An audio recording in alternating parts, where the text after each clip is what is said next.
I just knew I sprained my ankle. Somebody was on the floor and I landed on him and I felt it, twice. And then you came back out and you just couldn't go. What would that feel like?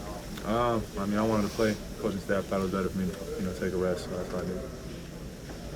Was that sort of a debate with you and the coaching staff there when they pulled you out in the second half? Or? Gave it a go, and I guess, I wasn't moving good enough for him, so they just pulled me. Did you feel limited? So I felt limited. I thought I could have played, but obviously, it was hurt. But I thought I could have stayed in there. Is this, they're saying day to day, is this something you think you would do tomorrow? I'm playing Thursday. Okay. Yeah. Did you get an X-ray? Yeah, I did. It's a regular sprain. I'm treated and be ready to go on Thursday. So is that the ankle you tweaked a little bit earlier this month? Yeah, same one. Was it kind of the same area, same? Yeah, same exact spot. Okay. So you could tell right away? Yeah. Was it just sort of a freak play, nothing untoward by the Nuggets or anything? No, like I said, someone was on the floor. I didn't see him. I was going back and I landed. What did you make of the three-point shooting tonight, and what did you think of the looks everyone was getting? It was good looks. It's an off night. I think all over the floor, free throws as well. We couldn't really hit too many shots today. This is a game we would have had to rely on defense. We didn't do that, so shake it off, move on, get ready for Thursday. What were you guys trying to establish early on with your pace and attacking the rim in transition? We thought we were playing pretty well. We were missing a lot of shots. We went down by, I think, 8 at halftime. So, we weren't worried at all. Unfortunately, we just couldn't carry it over. But was that, after the tip, was that designed for Kuz to kind of initiate the offense to get you a three on that first possession? It was supposed to be a lot for JaVale. That helped, so then brought it down. So how tough is it to develop that mentality when shots aren't falling to still have it on the defense end before? We just all got to stay focused. You're not going to hit shots every night, obviously, but you also play defense. So, we won a game like that not too long ago. Tonight was kind of the same thing. Will you test the ankle tomorrow? Is that the plan? Or? I'll probably get treatment on it, and then be ready to play on Thursday. I thought we did a nice job in the first half. Our priority was keep him off the foul line and not turn the ball over. Unfortunately, we couldn't make any shots. And then I think we gave in a little bit to some fatigue and into the game in that second half, which was unfortunate, but something we'll work on it. It's especially on the road when shots aren't going and teams are going on a run. We gotta come together as a group to succeed. And I don't think we did a great job of that tonight, but something we'll work on. Did you check on Lonzo after the game? So obviously you took him out. Yeah, he sprained his left ankle pretty good, but he wanted to give it a go. But the way he was moving out there, it just didn't feel right to leave him on the court, so we got him out quick. I think at that point you were within 2, and then Hernan Gomez hits the and 1-3. Where did you think the energy left after that, and how did you attempt to get it back, and why didn't it work? We attempted a bunch of different things trying to get it back. We didn't have enough ball movement in the second half. I thought Zoe was doing a really good job of kind of providing that defensive energy for us with picking up full court and turning their guards a couple times. He was doing a nice job fighting through screens. We tried to go small for a little bit there in the second half. Got some good looks, got a couple stops, but didn't make up any ground. So we had to throw it in early with a back-to-back coming up. Luke, are you a little concerned about point guard with Lonzo and Rondo already out? It hurts. We have other guys that we trust, Brandon, LeBron, that can play that for us, but they do other things for us too. So it's not ideal. But we'll get a better feel for what we're looking at probably after this flight and into tomorrow morning with Zoe. Luke, you guys lean so heavily on LeBron at times. When he's not able to impact the game offensively in the way you are sometimes accustomed, what needs to happen for you to be able to win a game against a good team? Well, it's defense. That's why defense is so important. We've had games during this stretch that we've had off shooting nights like tonight that we've won because of our defensive effort. And Denver's obviously a very talented team. Especially at home, they can put up a lot of points quickly. But I thought LeBron did a really nice job. He got guys wide open shots. We just weren't making them. But we can't we can't let that get us down. You know, we got it. That's why we want to hang our hat on being a defensive team. So when we have nights like this, we still give ourselves a chance to win, and we didn't do that. What do you attribute to the defense? The rebounding margin, is especially all the offensive boards. I thought we got tired. I thought we came out and played a great pace early in the game in the first quarter. I don't know if that carried over. We just didn't adjust to the altitude. Not sure what it is. But I'll watch the tape, but it looked like a lot of those possessions where they were getting extra offensive rebounds, we had guys that were just standing around sucking for air. So that's my guess. I'll know more after watching the tape. Is this just one of those places where it leads to fatigue? Yeah, Denver for sure does. I mean, we know that's why part of our shoot around this morning was getting up and down and trying to get our lungs used to being up here.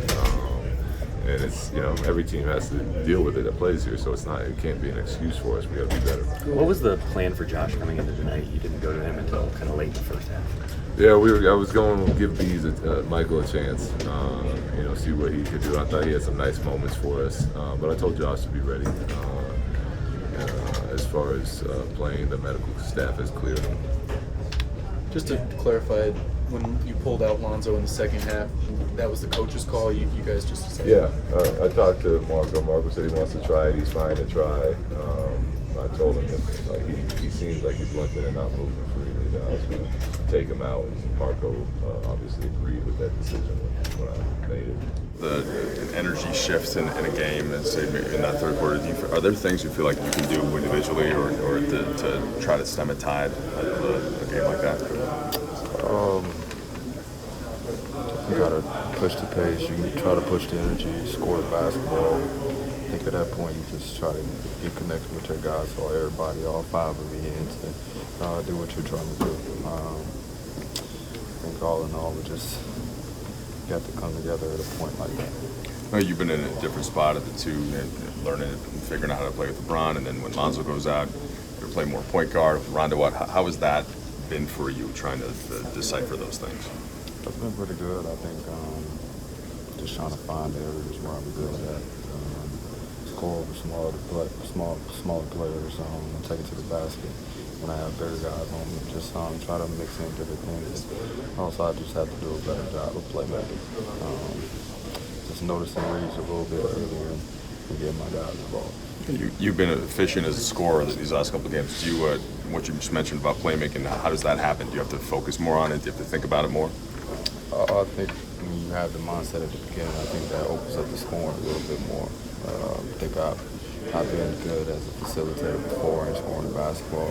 So just reading film, knowing where my guys are going to be on the offensive end. I think I just got to be even more aggressive, be in attack mode at all times, and just continue to keep pushing. What did you see happen on the glass tonight? I don't think we rebounded well at all. I think we had some long rebounds.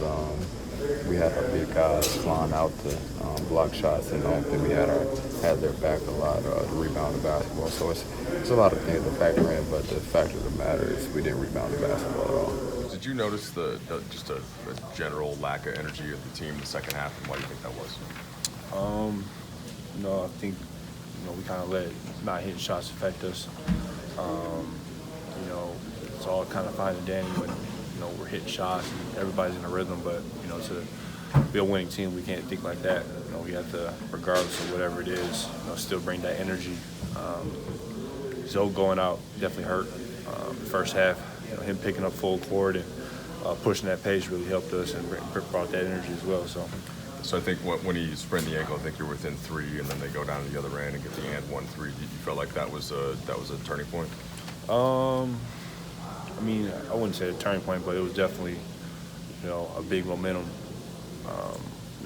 point with them. Anytime you hit a 4-point play, it's always going to be huge. So. How are you feeling about just your rhythm offensively? What you're focusing on defensively at this point of the season, Coach? I'm just playing more under control right now. Remaining to be aggressive, but also trying to look for my teammates more. Getting into the paint and just trying to become an overall player defensively too. So when your 3 hasn't been falling, is that you being able to effectively finish at the rim, is that a focus or a mindset thing if the perimeter shot isn't going down? Yeah. I mean, I don't want to be a player that just dependent on hitting shots to, whether I'm good or not. So whether it's hitting shots, getting to the rim, passing, facilitating, making defensive plays, just trying to. Got a lot on my plate right now, but I'm trying to just do everything. So. As a team, you guys really struggle. I mean, everybody struggled from the three-point line. What did you make of that? I mean, it's going to come and go. It's a long season. I think we're a top 15 team shooting threes during the season. So, we showed the capability to hit threes. But tonight was just one of those nights where, everybody necessarily didn't hit the threes. So.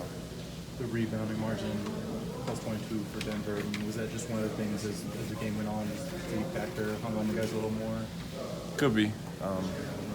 It's inexcusable to get out rebounded by that much. Anytime you get out rebounded like that, you're probably going to lose the game. So, that's something that we just need to, keep addressing and keep having a mindset of just trying to rebound, because once we rebound and we get on the break, it's pretty hard to guard us. We didn't make shots. Missing defensive assignments. We just had to make sure our energy with it. I mean, first half, I think we played well. Second half, we struggled. You got within 3, and then there was that weird play, and Lonzo sprained his ankle. Juancho hit the and one at the other end. It seemed like you guys didn't find a rhythm or energy after that in the second half. Or what did you see in the second half? You gotta give them credit. They played very well. You gotta, like I said, focus on energy, making sure even when the shots are falling, we have, energy and defensive toughness. You talked to shoot around about how you've been trying to play through the sprained ankle. It got about 20 minutes today. How did that feel as the game went on? It was challenging at first because I didn't know, when my name was going to be called, if it was going to be called. So that was challenging. And when I got in, the blood flowing, felt pretty good. What do you think after these last couple games? What do you guys have to get back to as you enter this home stretch? About games at home, I should say. Just having a good attention to detail on both ends, playing together offensively. And, just having energy, coming out with energy, and not taking plays off. Anything you have to do differently when you're out there without both Lonzo and Rondo? Do other guys have to figure out ways to fill those holes? For the team or myself? I guess both. Everyone just has to step up. Those guys are down and have opportunities for other guys that might not have opportunities or stuff like that. So he's got to be a professional and next man up. How much do things change, Josh, if you don't have Lonzo and Rondo? Definitely different. Those are two point guards. So it'll be challenging at times, but we got Brian, we got Bi, who's very capable of getting guys involved in playmaking. So like I said, it's the next man up. Those guys can go.